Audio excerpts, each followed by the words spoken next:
Hello everyone, and welcome to our webinar all around how we are evolving our organic search strategies at Distinctly. So between us, we have over 20 years experience in SEO and digital PR. I'm Lauren, Head of Digital PR.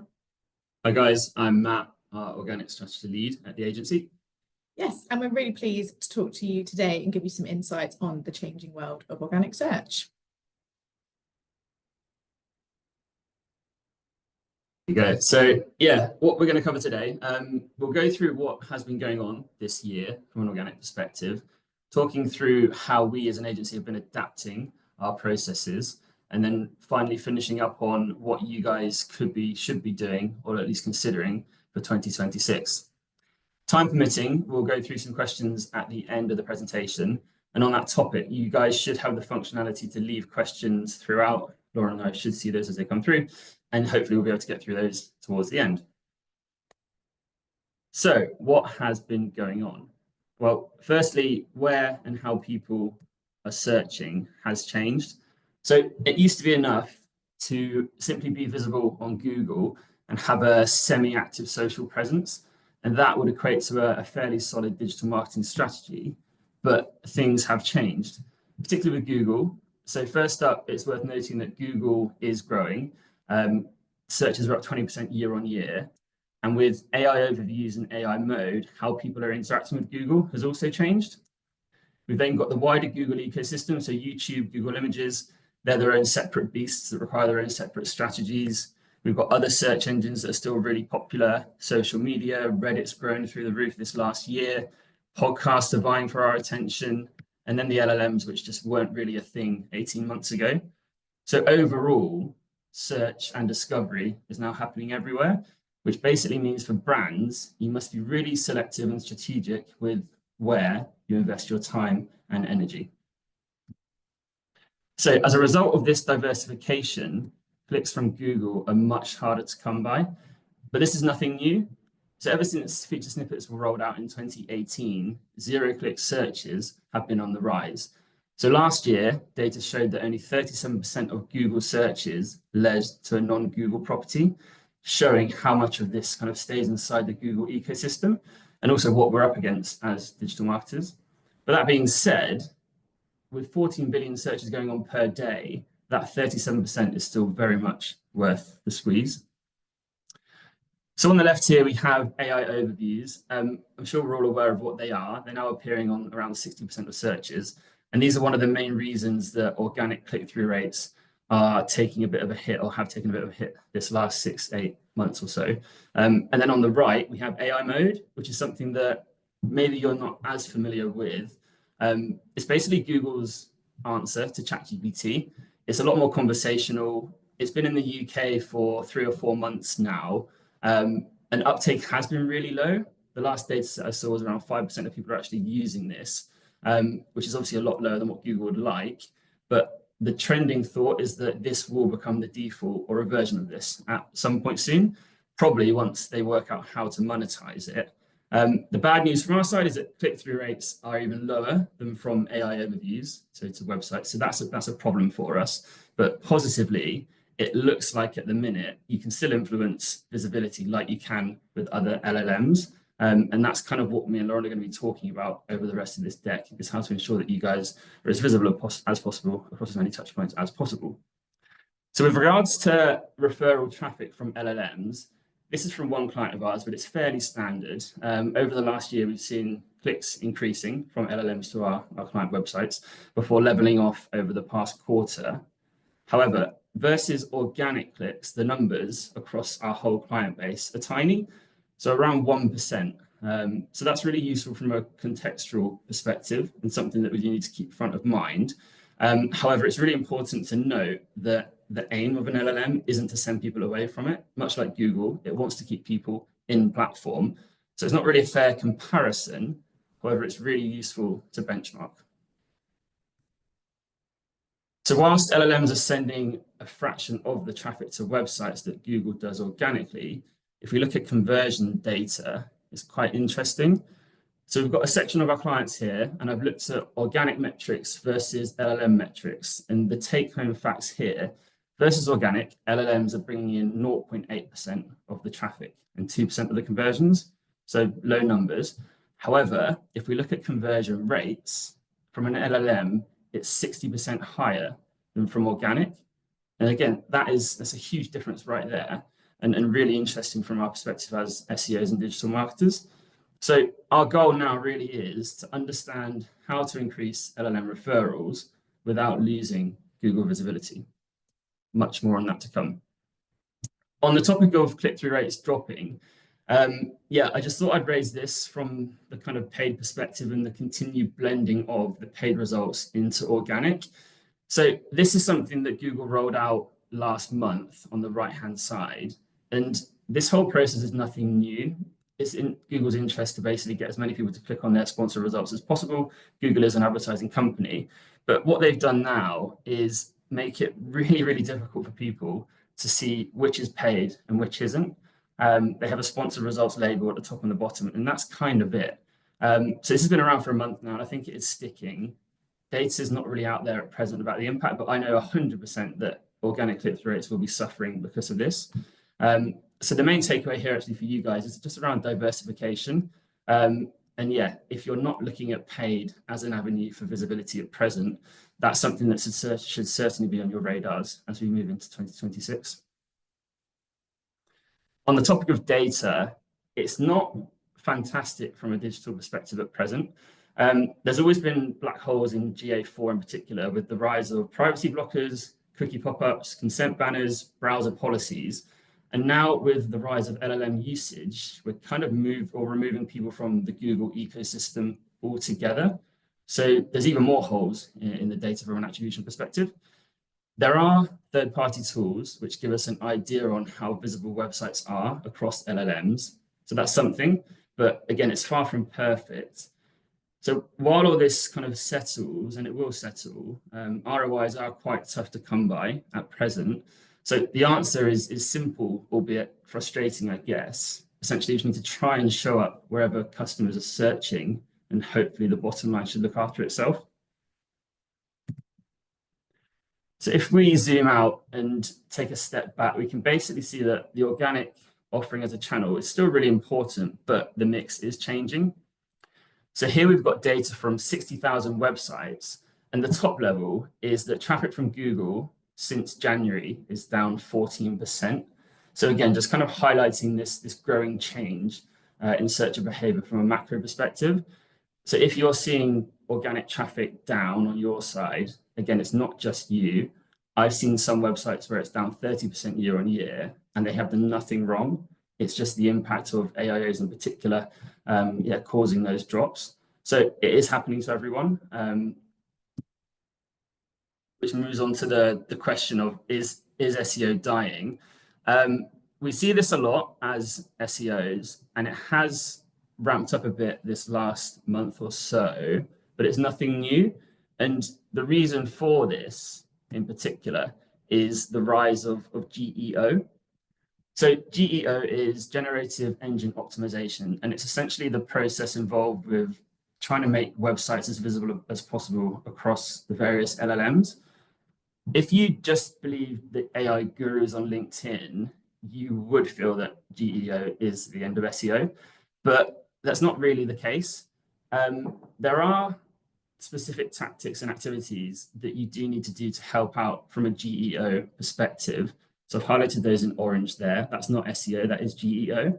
But if all you did was that, you would really limit your chances of being visible in these LLM spaces, because most of what we do, most of what makes up a really rounded SEO strategy also impacts positively from an LLM inclusion perspective.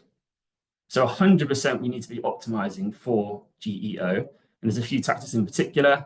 LLMs really don't like JavaScript. We know Google doesn't like JavaScript, but LLMs hate it. So if you've got a lot of that on your website, there's a great chance that they won't be seeing your content at all. ChatGPT just launched instant checkout, so you can actually buy stuff within ChatGPT, and there are criteria that you need to adhere to ensure that happens. So yeah, optimize for GEO, but we cannot be neglecting the SEO fundamentals, because they do kind of play a really big part in LLM visibility too. I find this graph as well is doing a lot of good at the minute when I go into QBRs. It's basically looking at all the channels that make up a website from a kind of attribution perspective, rather than looking at traffic though, because organic traffic is dropping. If we look at it from a revenue point of view, this is quite a common story that we're not really seeing organic revenue dropping off anywhere near as much as the click side of things. And looking back over the last 24 months, again, for most of our clients, organic as a channel is one of the top two from a revenue driving perspective. So again, if you did believe all the hype that it's all about GEO and SEO is dying, actually from a revenue perspective, that's not really the case. So I just advise people to kind of, take a step back, get that bird's eye view on how your channels are performing against each other. And often that will set its own story. Yes, so thinking more about the digital PR side of things and ultimately what influences that visibility and how that's changed over the last year. Obviously, a nice segue onto that is that with the introduction of AI overviews and LLMs, it now means that digital PR is not only about getting featured in publications for ranking perspective, but also how to get featured in these AI answers. And one of the things that we're seeing the biggest change in is it's no longer just about who's talking about you, it's about what they're saying. So this ultimately leads to a more sophisticated link building strategy in terms of no more can we get sort of sidetracked by those big shiny high domain ratings. They are still a factor and links will always be the gold standard for SEO. However, we have to think exactly like Matt just said, that bird's eye view, thinking about, are these the right people? Is this getting me in front of the right people? And really repeating what we've been saying for the past 5 years, relevancy, relevancy, relevancy. The key that we have identified to get better AI answers is ensuring that narrative consistency is across all touch points and all external communications are in line with your vision, your ethos, everything that you stand for and what you have the authority to discuss. In terms of this, so you can't just tell Google you're great, you have to prove it. And one of the key things that we're seeing here is how often earned media is used as a source from an LLM answer. So we can see 85% of sources used by LLMs are earned, not paid. And then we can also see that 27% of citations come from traditional journalistic outlets. So really being able to get that kudos from these large scale publications and relevant publications as a sign of trust. One of the things we've also seen impacted digital PR strategies is the ability for these publications to be crawled by AI bots. This obviously adds another level into how we're determining what publications do we add to our media list and who do we target. We obviously have to bear this in mind. That is to say, I will heavily caveat that just because a publication is blocked, that doesn't mean it should be excluded. It just means that there are different measurements and different things to look at when you're looking at those. As I mentioned before, those traditional metrics as just simply DA and traffic and those, we have to think about all the other parts of it as a whole picture. Going back to Reddit, as we already discussed, I think you only have to spend 5 minutes on LinkedIn at the moment to see a post about Reddit. And to be honest, rightly so. It's, we can see no site has grown on Google more than Reddit since 2023, with 4.5 billion monthly visits on average. And we can see that it needs to be taken seriously. It's not only a heavily cited source for AI answers, it also adds value to all areas of digital marketing. One of the things that you can do is from a brand account, if you have an established account, I would say for a couple of years or so, is actually a good starting point to start joining those conversations, remembering not to be too salesy, but just trying to get into the initial threads as early as possible. And then from a more sort of PR side of things, in terms of like going back to those media lists and who we're targeting, we're also seeing a change in the news landscape. So over the last 12 to 18 months, we've seen huge job cuts in legacy media, and this has impacted a large percentage of the news network. So we've seen publications close, we've seen journalists sort of having to pick up 3 papers rather than 1, and this obviously puts a huge amount of pressure onto the journalists that we are contacting. With this, we've seen subscriber-based models launching. So the Nerve on the right there is an example of a beehive that was set up by 5 senior journalists who were actually made redundant from their positions, and then they used their redundancy payout to set up this subscriber-based model. And then we can also see there's a quote there from Reach PLC in terms of really the prevalence is about identifying where your audience are and being able to build relationships with them, which digital PR can be used as a vehicle to do that. So to sum up, yes, the search landscape is changing, but it's not exactly like people are stopping searching altogether. And the brands that understand where and how users now search will still be absolutely fine. So if clicks are harder to earn and search is happening across more surfaces, what does good look like now? So we've broken this section down into 4 buckets. Just to kind of inform you guys about how we're adapting to these changes, with the first one all around search everywhere optimization. So from an organic perspective at the agency, everything now sits under the bracket of search everywhere optimization. And essentially, we just need to try and be wherever our customers are hanging out online, that's where we need to be. So traditional SEO isn't going anywhere. So that's as important as ever. But as mentioned, we do need to start getting a grip on the GEO side of things and understanding how to benchmark and influence visibility from an LLM perspective. So that's now part of our everyday life here at the agency. And then from a digital PR side of things? Yes, so we've actually seen with the new offering our influencer model. So being able to build that connection between PR and social is more important than ever. And I've actually got a little bit more information about that later. But I've also highlighted in pink some, I've called them return offerings, but things that we're starting to see gain popularity again that used to be sort of considered more traditional tactics in thinking about leading from a product perspective, so pushing product PR, and then also large data-led campaigns that we did see shift in the industry due to budgets, but we are seeing them with the introduction of AI overviews. They are a really key thing that we can use to do that. And then just a quick note on social. So since January, if you guys weren't aware, this is something that we now offer as a service. And we've got a team dedicated to ensuring, again, that our clients are basically wherever their customers are frequenting from a social platform point of view.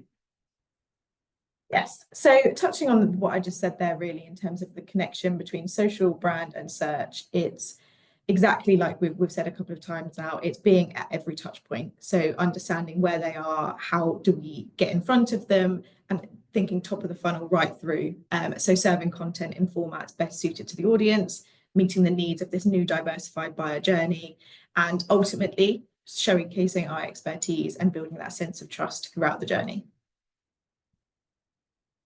So if we are to try and influence LLM visibility, we should probably try and understand how they work. Now, this is a really complicated topic, and this diagram was put together by someone a lot more clever than I.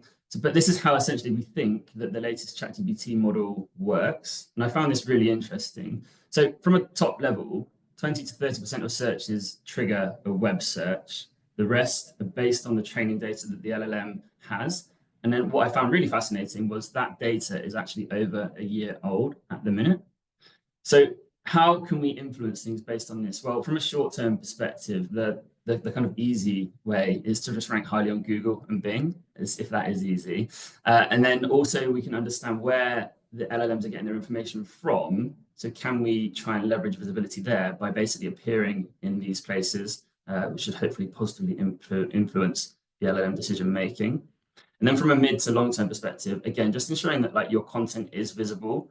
As mentioned with JavaScript earlier, like if LLMs can't understand what's on your website, you're just not going to get picked up properly.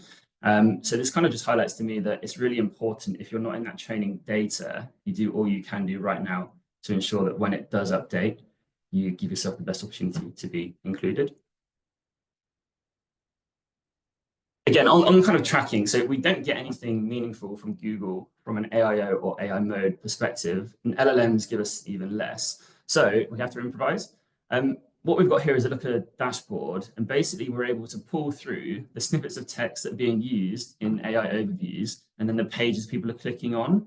And this is really useful for loads of reasons, but this is what it looks like. So if you're in the AIO, Google will basically add a hashtag to your URL, which you can see at the bottom. And then therefore that makes these links clickable. So with a bit of GA4 work, you can then pull this together from a dashboard perspective and then start to understand what passages of text, what pages are being picked up the most, and then basically work backwards from there. So if that's something that you're not doing, do feel free to give me a shout afterwards and we can get one of the team to kind of support you on that. So I think it's a really useful top level bit of information which Google doesn't give away freely or easily. And then from an LLM visibility perspective, as mentioned, there are tools that help us out with that. So it's a similar kind of thing to Google. You put your prompts in, your keywords, you benchmark, you then monitor progress, and then hopefully try and work out how to influence things positively. Over the last 6 months or so, I think we've tried every tool on the market, and Peak.ai is the one that we feel delivers the best value for money. There's a discount code there if anyone does want to try it out. It's about 199 euros per month for 100 prompts. And again, this is as good as it gets really from a bang for buck perspective. Again, you can see visibility, you can see how you're faring versus competitors, and then just tracking that over time, which I think is a really useful starting point. Next, onto the importance of understanding where your audience are and then showing up there. Another tool that we love here is SparkToro, which is great for audience research. And the whole premise is rather than kind of guesstimate where you think the sources of interest are for your target audience, you can actually put a bit of data behind it. So there's lots of ways of using this. I'm just going to show you one right now.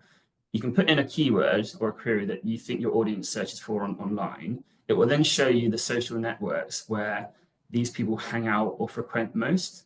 So if I was interested in being visible for healthy dog food, I would be focusing energies on Reddit, TikTok, and Twitter over the other channels. You can also see the top accounts per channel too, and that's based on affinity, influence, engagement, other kind of important metrics. And again, if I wanted to be visible for these kind of things, if I knew that my customers were engaging with these accounts, I would also be engaging with them and try and get them to amplify my brand, my products, and my messaging, that kind of thing. Another cool bit here, just on podcasts. So these are the podcasts that these guys like to listen to. Again, can we approach them? Can we get featured on them? That's probably going to be quite difficult. Can we sponsor them? That might be a bit easier. And again, it just gets your brand under the noses of people who you know might end up converting. And on the topic of Reddit again, as mentioned, Reddit is everywhere. So we built our own tool to scrape Reddit threads for terms and queries that we care about. And then from this, we can understand sentiment to us, our clients, to their rivals, to the industry as a whole. We can uncover pain points, user wants, user needs. People are generally quite candid on Reddit, so there's lots of requests for things. And then once you understand all of that, you can start to put a bit of a content marketing and PR strategy together based on answering as many of those questions as possible. On the topic of sentiment, now this is something I did for a client recently, and I think this is really interesting. So we were able to understand that there was some negative sentiment around the perceived durability of their products. So once we understood that, we realized it's actually really important to address that before this becomes something that just becomes the norm. Now, the client didn't really agree with this perception. So we're able via content marketing to put some content strategies together. We were asking people to kind of like leave reviews from a durability perspective to try and counter that sentiment. Being really transparent with lab tests, that kind of thing, even offering a durability guarantee. All of this combined together, hopefully will kind of turn the tide with regards to that sentiment. So that was really interesting, but we can only do that by understanding what that sentiment was online. Another really cool thing with LLMs, you can basically reverse engineer to understand what pages from your rivals get featured or cited the most. And this is based on target prompts. So these are all things that are influencing decisions, which we would hopefully want to go in our favor. So really simply get this data, and PKI is really good for this. If these are things that are relevant to you and you don't have content on your website already, create some, make it better than what's already there. Hopefully that will get picked up. If you do have content on these things already, but it's not getting picked up, update it, hopefully make it better, try and PR it, get people to talk about it, put it on socials, that kind of thing. And then hopefully the LLMs will pick it up from that. Again, on Reddit threads, this is from PKI as well. You can literally see the Reddit threads that the AIs are using when making their minds up. So again, from a real top level, if you want to be considered for inclusion, these are the kind of places where you need to be being mentioned in a favorable light. Similar thing from a YouTube perspective, we know LLMs like YouTube videos. So we can see here, these are the most popular ones for a set of keywords that we care about. Again, if these are relevant to you, if the channels align with your brand kind of ethos, simply get in touch with them, see what it's going to take to get featured, see if they're interested in sponsorships or partnerships, that kind of thing. Do anything you can do to start getting featured in these places. And if you do enough of that, you should hopefully start to influence LLMs favorably. Final section from me here, just on some on-site bits and pieces that LLMs really like. Again, content freshness is nothing new from an SEO perspective, but we know that LLMs will only cite data that's been updated within the last 6, 9, 12 months, mainly. So that's really important, and part of our ongoing content marketing here is to ensure that we're keeping our important content as fresh, as updated as possible. So just 2 bits here. If you're going to go through that process, which we really advise you doing, don't just do it for the sake of it. Try and add fresh perspectives, include customer reviews, that kind of thing. Do all you can to ensure that this is the best version of the content it could be. For the stuff that's less important, I don't personally mind using AI to update content that you want to keep fresh. But again, there's only so much time in the day. So as long as you do that properly and basically just ask an AI, yeah, are there any gaps here? Has anything changed? That kind of thing. Get it to create the content. And then as long as you sign that off and you guys are happy with it, that's absolutely fine in my perspective. So freshness is key. A mini case study here. Yeah, we saw a gap for our client. We produced some content, made it really good. And then within weeks, it was already picked up and cited by lots of LLMs. And this is one of the cool things about LLMs. It can take weeks, whereas Google, it's you're looking at months to years to get ranking in the top 10, that kind of thing. So yeah, that was a really kind of benefit of LLMs and trying to influence visibility is it doesn't take years and years. So yeah, by doing this, we're able to become the 6th most cited URL across our target 100 prompts. Thousands of URLs we're competing with there. And we know that that's going to positively impact how the LLMs view us. So that's something that we recommend doing. And then a final one for me, just on this concept called query fan out, which is something that you may have heard. This is a difference between LLMs and Google. Google would kind of just do one internal search per external search, whereas if I put a prompt in that's fairly lengthy, as they are with LLMs, what the LLM will do is break that prompt down, do internal searches, and fan out to related queries.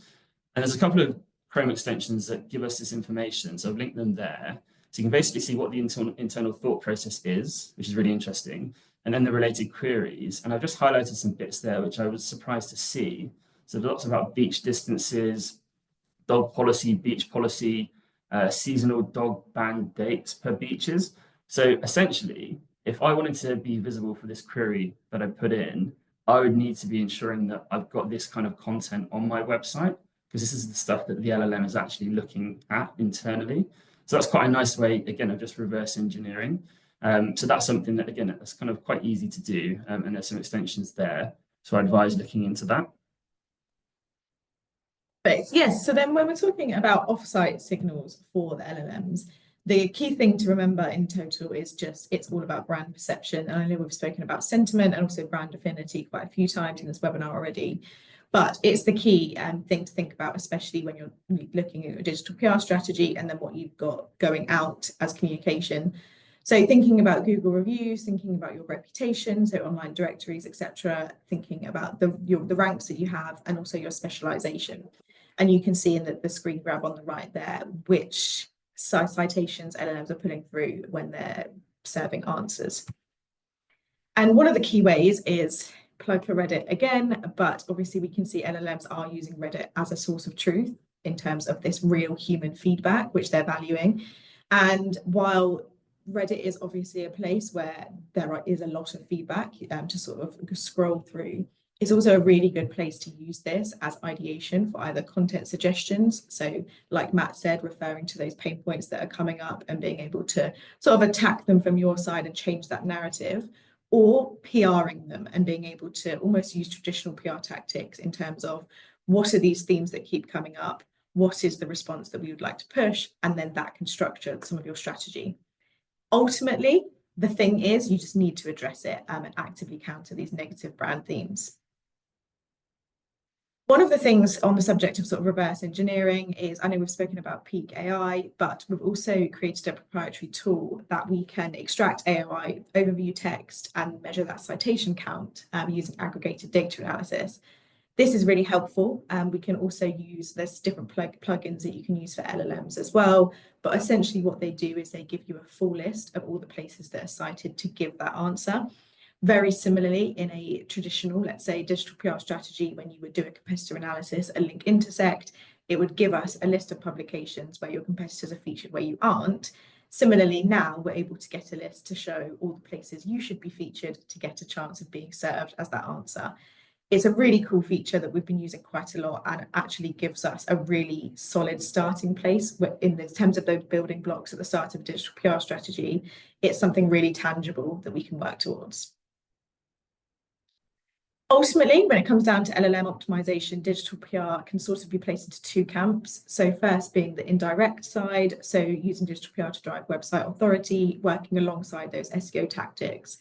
And I know we mentioned it earlier, but the key really is that there is a lot going on with AI and GEO, but not leaving those traditional tactics and the things that we know work and are solid, and building those solid foundations is going to be essential. This is to, improve the visibility of website content in LLMs as well, so service page visibility, and then also optimize content clusters for topic authority.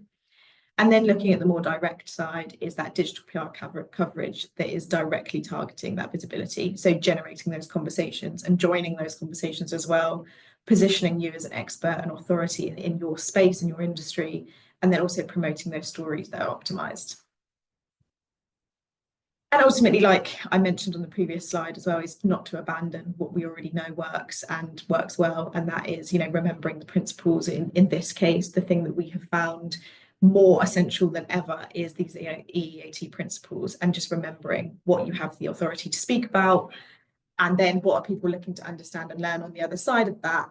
That golden place in the middle is where you could create the good quote unquote digital PR, and that is what you have to remember, whether you're trying to optimize for Google or LLMs, whatever it is, should be at the core of what you're looking at.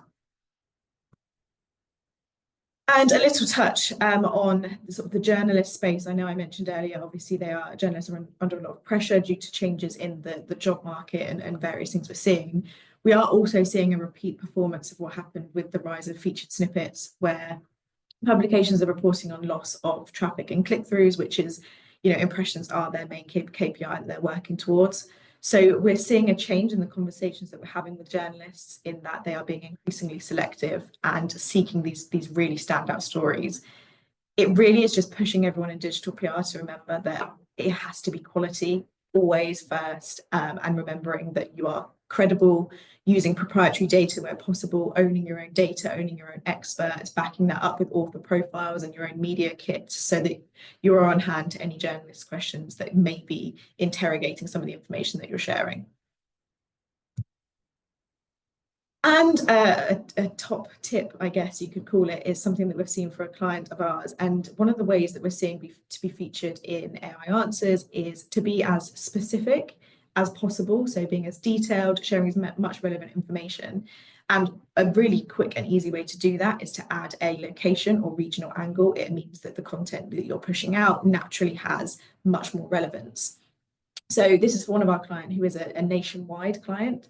However, we specifically looked at the Cornwall area, and this screenshot on the right is an example of a campaign that we did around the Cornwall area that was picked up by local and regional press, then syndicated across Yahoo, which was then picked up by the AI overview. So a really good example of that sort of indirect impact that I mentioned earlier, in terms of looking at the bigger picture and how we can get that coverage from the really specific way, but then expand it and see the results.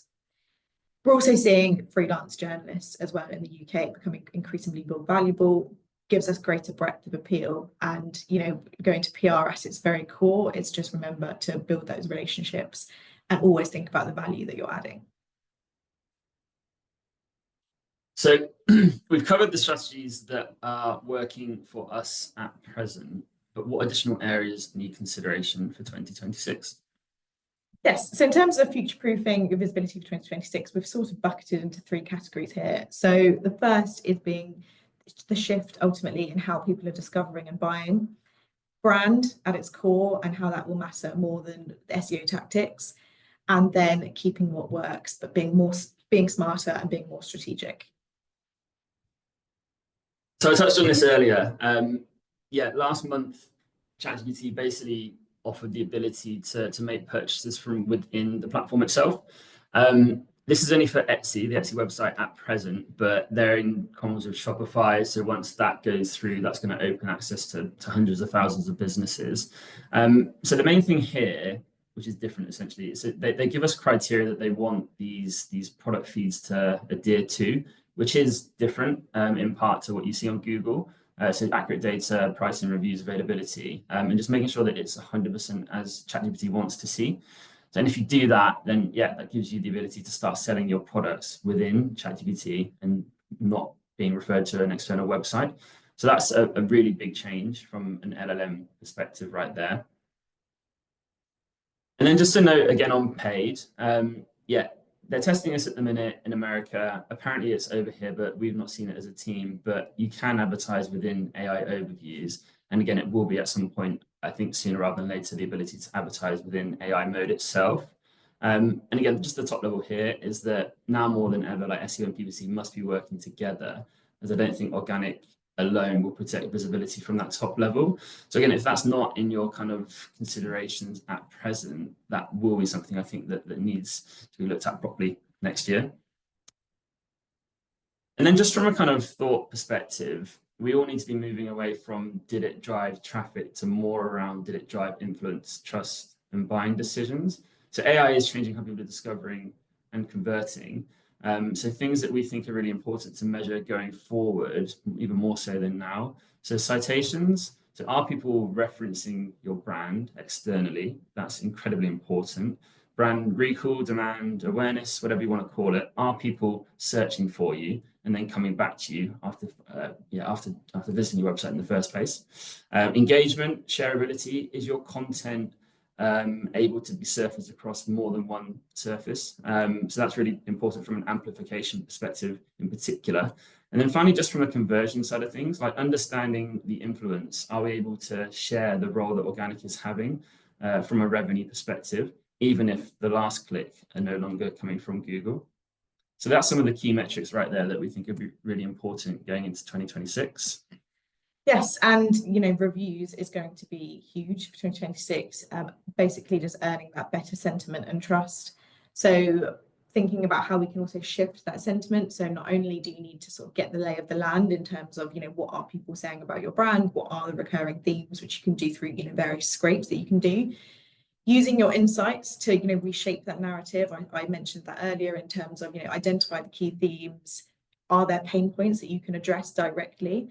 And also be able to have that sort of direct to reader conversation and open that narrative.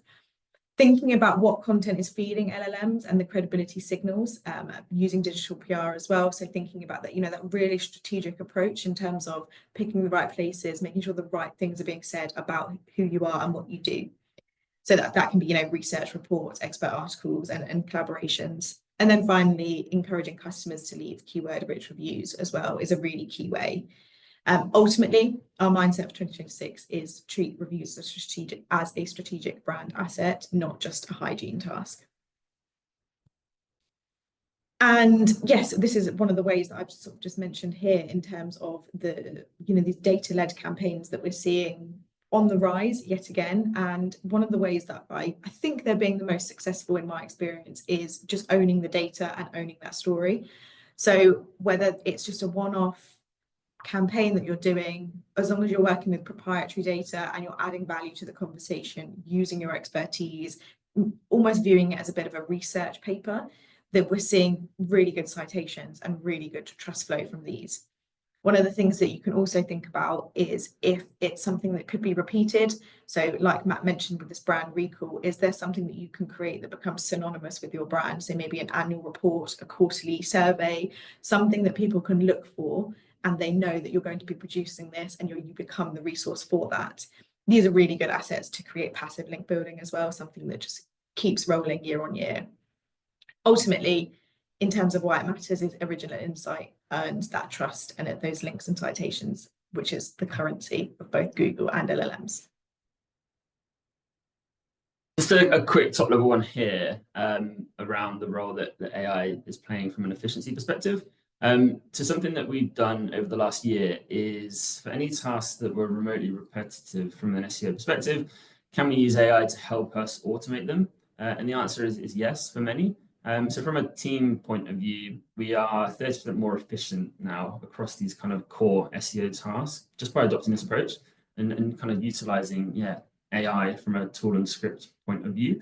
So if that's something that you've not kind of done from your side, I'd 100% advise looking into that as we move into the new year, just purely from that efficiency point of view. Yes, and then thinking about this connection between social and PR and brand as a whole, think about what you can be doing with the content you already have, content you're already outreaching. Can you amplify that across social media? Can you amplify the coverage, for example? It doesn't actually have to be owned content as well. Are you engaging with social influencers, people in that space that are talking about it? And also something that's really nice is shouting about happy customer experiences. One of the things to think about here as well is how your brand will be summarized by AI. So really combating that misinformation. So thinking about exactly like we've said earlier in terms of how you're being cited, what are the key things coming up, especially when we're talking about sort of bricks and mortar. That's a really key area. We've seen even things with opening times and etc. like that is really key misinformation that you can combat. Ultimately, if you don't control your narrative, AI will. So it's really, really important to be on top of it.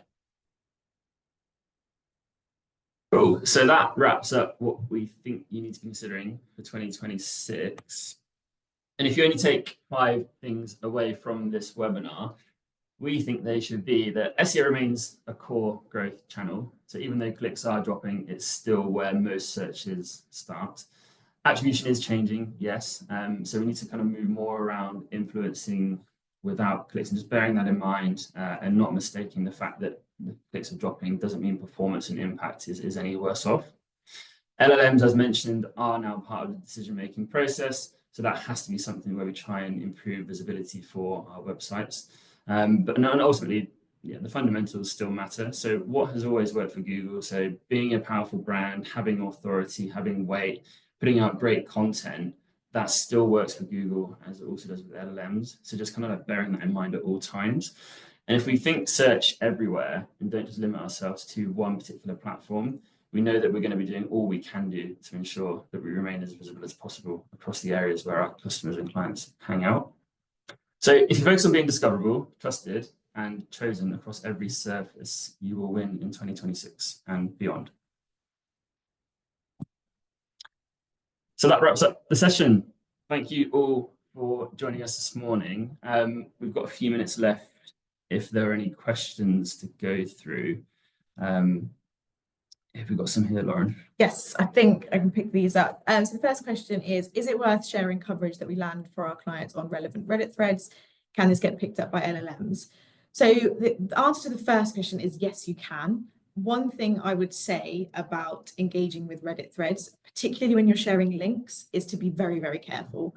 We have seen a lot of examples where people just get banned quite quickly, and Reddit is one of those places where it's sort of the most gate-kept place in terms of no one really understands the algorithm, no one really understands how to be successful. So it's about combating it from the most organic way possible. We have actually had really good success in terms of sharing just the image of the coverage, which can help. So we had a story for a campaign we did around the modern marriage report, and it had a stat and an image, and we shared it and we saw it picked up really, really well. We've also had quite good exposure in the past with sharing infographics that we've made for a campaign. So putting them on there, again, trying to make it look as non-commercial as possible, ultimately. Whether this gets picked up by LLMs depends on the engagement from what you're posting. So simply adding something to a Reddit thread, we've not seen get picked up particularly. But if there's a good amount of conversation or upvotes, we are seeing that as a really good indicator. Perfect. There is another one as well. So have you noticed journalists are now more interested in speaking directly with experts to guarantee their credibility? Absolutely, yes. So I'm sure a lot of people in digital PR are also familiar with stories recently around sort of experts and maybe experts with lack of expertise in certain areas.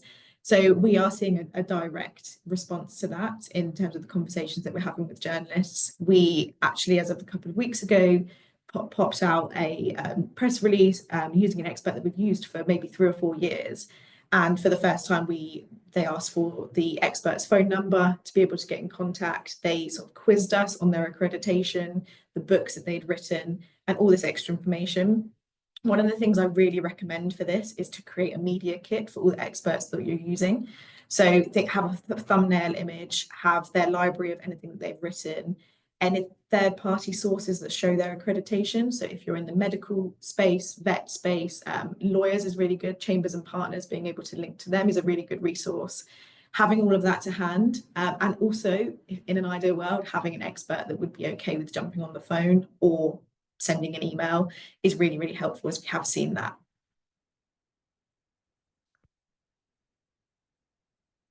I think that's one for you, Matt. Yeah, just a quick note. I mean, one of the questions here, yeah, we'll send all this around to you guys afterwards in deck form and the recording itself. And yeah, final question, if you guys still have to hang around. So can Discord be a place for service product placement? So that's one for you there, Lauren. How can I position my service-based agency to get more organic clicks? Good question. Yes, so Discord can be used. It's something that we haven't had a great deal of experience here at Distinctly, but I imagine the same principles that we've sort of been through would apply. In terms of positioning service-based agencies to get more clicks, from a digital PR perspective, I would really think about sort of resources. And so thinking about directories, thinking about where you're listed, thinking about who in your space has a really authoritative voice. So this could be a podcast, for example. This could be YouTube channel, something where you're able to have a real touch point with the person that will be using your service.